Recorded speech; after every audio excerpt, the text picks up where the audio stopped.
Hey, I'm Amanda. I'm the Healed Mind Coach. This video, we're going to be talking about the healed mind and what are the aspects of it to help you get motivated to create that mind within yourself. If you like it, please subscribe. The healed mind doesn't experience guilt. So to have a guiltless mind is to know that you are doing your best. You are always doing your best. You never deserve attack from yourself or anybody else. It doesn't mean that we don't attempt to change or make things better, but it means that we're no longer attacking ourselves for what is our best, and then we give ourselves that gentle correction and make change. It also implies too that we're releasing responsibility for other people's thoughts, emotions, and actions. Often we're conditioned from childhood to take responsibility for other people's stuff. So your parent would say, I'm disappointed in you. You made me mad. You made me sad. I don't like it when you do this, and that hurts me. So then we learn that we have to behave in a certain way in order to make people to like us. And if they don't like us or they're upset with us, then we should feel guilt. We should feel shame. And this self-attack is conditioned in us. Our parents conditioned in us. Their parents conditioned in them. So it goes back and back and back. At least the second piece of what a healed mind is, and that's a blameless mind. So when you see the innocence in yourself and you know that you're doing your best, and every time you've ever behaved in a way that was less than loving to others was actually reflective of something that was not healed in you, that's how you can start releasing blame. So a guiltless mind and a blameless mind are also a component of the healed mind. To be blameless means to be able to also see, just like you are innocent, everyone else is too. So everyone's doing their best, not just you. People that are doing things that are less than loving, they're actually expressing a call for love. They're hurting, they don't know what to do. And we can see that, when we can focus ourselves to be able to see that, that's how we release attack thoughts. And this not only releases the other people, but also releases us and allows us to respond with love instead of react in anger or defensiveness. This leads to the third piece of what a healed mind is, and that is peaceful. So when you are in a healed state, you don't suffer. And that's kind of the bottom line. This is why you want to heal the mind. This is the primary motivator, to have peace, to no longer be triggered by the world, to be invulnerable in the world. That doesn't mean that we don't care about what's going on with other people, but we don't take responsibility for their stuff, and we don't attack ourselves for what is our best. And we see the innocence in others. And this leads to incredible peace of mind, and your ability to self-regulate. And even in crisis, even in situations where somebody's attacking you, you're able to hold your peace and keep that. And then this becomes the goal, is above all else, you seek peace. And knowing that you can always choose peace instead in every moment, instead of succumbing to the patterns that you were conditioned to have from your childhood. And fourthly, the healed mind is authentic.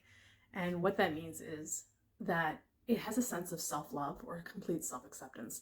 So yeah, nobody's perfect. We make mistakes and we don't always do the right thing or say the right thing, but you're still enough. And when you know that, it allows you to show up in the world in a very real way. So you're unapologetic for what is your best. Doesn't mean we don't care about other people, but we tell the truth and treat others the way you want to be treated. And that level of authenticity is going to allow you to have peace regardless of the outcome. So if someone's triggered by what is your best or who you are, that's not your stuff. That's their stuff. Releasing that responsibility and then truly being okay with who you are is also a component. But in order to do that, we have to stop attacking ourselves and judgment. So judgment is another key component that we have to release in order to have a healed mind. So the judgment of ourselves, I have to be perfect. They have to be perfect. So when we say we should, we have to, we ought to, we will project that out as well too. And that creates anger within us. So the healed mind will not judge themselves or judge others. So that anxiety that you feel about from rejection or what are people going to think or people are going to judge me, that goes away when you have a healed mind, because of the authenticity that you experience when you have true self-acceptance, when you know that who you are exactly as you are right now, whether you have addictions or patterns that are less than loving towards yourself or others, that is, you are enough. Okay, even though behaviors might not be okay, you're still enough and you're still lovable and you're still worthy. And when you know that, you can own exactly where you are. And then we're not in resistance of what we are. So we're not fake in the world. And that actually helps us to transcend where we are, whether that is poverty or an unhealthy body or an addiction. Embracing it and saying, this is who I am, part of who I am right now, and I'm not going to feel shame about it. And that allows you to show up in the world very authentically. But in order to be authentic, we have to release judgment of self and others. So not only is the healed mind guiltless and blameless and peaceful and authentic, but it is also loving. So it loves self and others. So there's always a mirror in psychology. And the more we work together, the more you're going to learn this, that As I see myself, I will see you. As I see you, I will see myself. My capacity to love you is actually based on my capacity to love myself. When we deeply love ourselves and we accept ourselves, and then self-love is not, just to be clear, self-love is not saying I am better than anybody else. Self-love is absolutely identifying the quality of all, but seeing that I have an inherent value and lovability regardless of where I am, and that I am enough exactly as I am. So to love yourself is to see that there's nobody less than you, there's nobody more than you, and you are always enough. Okay, that will translate into true love for other people, which is acceptance of where they are. Now, to be loving sometimes means having healthy boundaries. Sometimes means stating boundaries and saying no, or even leaving relationships. You can do that with love, but the energy behind your actions will be from a place of love towards yourself and others, and that's also a component of the healed mind. So it's kind of in the first two, but the healed mind is forgiving, and this is how you get the guiltless and the blameless mind. So to be forgiving means to see that what you think happened or what other people might have perceived as deserving of attack didn't even happen. That person was either expressing love or a call for love. And when we believe we're not lovable, we will misinterpret calls for love or even expressions of love as evidence that that person doesn't care or that we're not worthy or we're not enough. But when you remove that filter, when you know that you're enough, you can actually see that when anyone does anything less than loving, they're really calling for love. So all loving thoughts and actions are true, and all else are calls for help and healing. And when you can see from this lens, this is going to allow you to have real forgiveness for others and yourself. And this is how you're actually going to be able to achieve that blameless and guiltless state that leads to that peace and the authenticity. Finally, the healed mind is accepting and trusting. So to accept and to trust is to release some things that are outside of your control. So if your car breaks down or your relationship ends or you get injured or something happens financially that's a struggle, everything that happens in your life has purpose and meaning. So there's going to be things within your control, and then there's going to be things outside your control. So it's a Stoic philosophy tenet, but accepting things outside your control and taking action within your control. So this is the dichotomy of control. So there are certain things that if you don't have control over them, release it. And the trust is a component of spirituality. So when we believe that there is something greater than us, or that we are an aspect of something greater, and we have that tap in to this higher mind, higher consciousness, we can actually start trusting that everything has a purpose. So when you've taken actions that are authentic and loving, the best of your ability, in any moment, you can trust that there's a purpose and there's a plan for your good. And will allow you to release fear, right? Or judgment of what is. So we're acceptance of things outside of our control and trusting that there's a bigger plan for us and others too. So when you see someone you love that's making choices that are causing them suffering, instead of judging, attacking, and trying to give unsolicited advice, releasing that and trusting that there's a plan. So whether you use the word God, source, creator, higher consciousness, there is something that is in control. And there's purpose and there's meaning to all of it.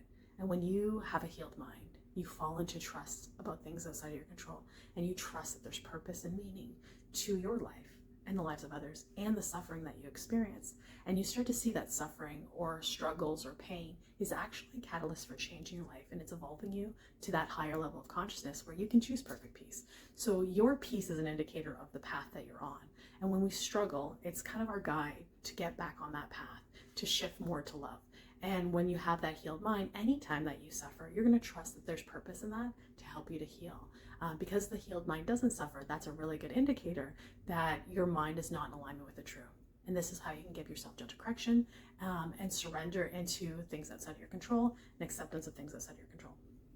And that is what a healed mind is. I hope you enjoyed the video. If you're looking to become healed and heal your mind so that you can feel guiltless, so you can experience blamelessness, so you can feel more loving, forgiving, accepting, trusting, and all the things that come with a healed mind, especially authenticity, join me in my online course and group chat. So either in 6 months increments, starting September's and January. I have the launches of those. And so if you are between those times, send me an email at healedmindinfo@gmail.com. The link's below. And then the school program is also below too, to access that, and you'll be able to, I'll be letting people in just before September, the beginning of September, and then the beginning of January, in order to start the online course. And we'll be doing every week, we'll have online coaching within groups, and then you're going to be accessing the practical skills to develop the healed mind and to practice it. So in theory, it sounds fantastic. Oh my gosh, I'm invulnerable in the world. It sounds wonderful, right? But we actually, to reprogram your brain, your mind, to be able to think in this healed state, it takes a lot of work. So if it resonates for you, there's a part of you that totally is connected with this. You already have the healed mind in you.